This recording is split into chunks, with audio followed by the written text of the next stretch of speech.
Gentlemen, should we address the elephant in the room? No, sir. Court na banda karo. Not talking about you, love. The Aaron Finch dismissal. Please, in 100 words or less, discuss. Look, the decision was right. I mean, there's nothing wrong with that decision, because the only problem is the Hawkeye, and people who support Hawkeye and are believers of Hawkeye would probably their eyes would open today. But sir, it's always been the case. I think Hawkeye, and we keep, as we watch it together and we keep seeing it, it goes a lot in the favor of what the umpire has done.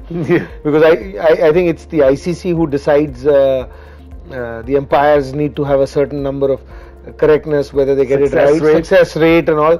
So a lot depends on that, and a lot of people, I don't think, even know that it is technology till the ball strikes the person. After that, it's a manual thing. So the ball goes wherever.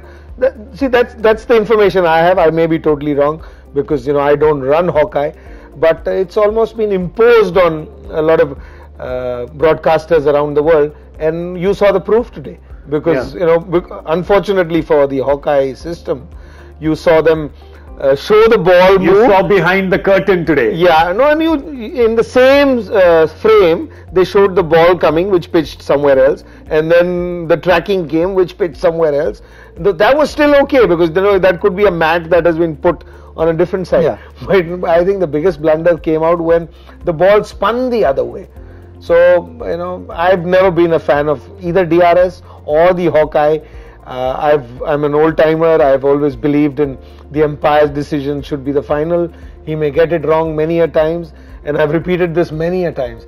And because maybe I wasn't like this, but since I've been a father, I look at it differently. Every kid who starts playing cricket, no matter where you are in the world, the first umpire that you have is either your father or an elder brother or an uncle who lives next door. And you were always taught this, once the umpire gives a decision, you've got to accept it and move on with it. But now when you're playing in a little park and you see kids play, and somebody gives a decision, straight away the kid goes like this. Yeah. And that is, changing the basis of this sport. And that's why I've been against the DRS. Great point. But there are people who believe that if there is technology, why don't you use it? So for all of them, I think it's an eye-opener today. Yeah. It's a sport. It is a sport. You cannot get 100% right. Yeah. Even Virat Kohli doesn't get 100 every innings, although he might get one today. Yeah, well, then I want to ask Zach, today, did Hawkeye become Cockeye? Clearly. Everyone noticed that. Okay. But when you look at the decision, and you might say that, okay, the decision wouldn't have changed. But the umpire's call in that stage would have saved the review for Australia. Yeah.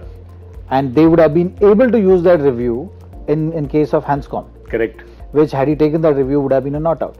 So that's the debate. And if the technology is not foolproof, and umpire's call, or you say that it has to be more than 50%. If the error of this kind is there, then how are you going to trust that 50%, whether the ball is pitched in line or no, or those kind of decisions, whether the ball is hitting 50% or more than 50%. So how can they be so sure about that and not so sure about this? Yeah, there's questions today. There's definitely questions with just that, how they say a magician never shows their tricks and you never look behind the curtain of what's happening. And today it's been that. It's been a restaurant that you've been eating at and you suddenly peeked inside the kitchen and you went, whoa, hang on a second. Is that a rat I see running around? Right? So that has happened today. So it's shaken a few people, DRS believers and the ones who don't believe in it. So there's going to be a lot of debate about this for a while.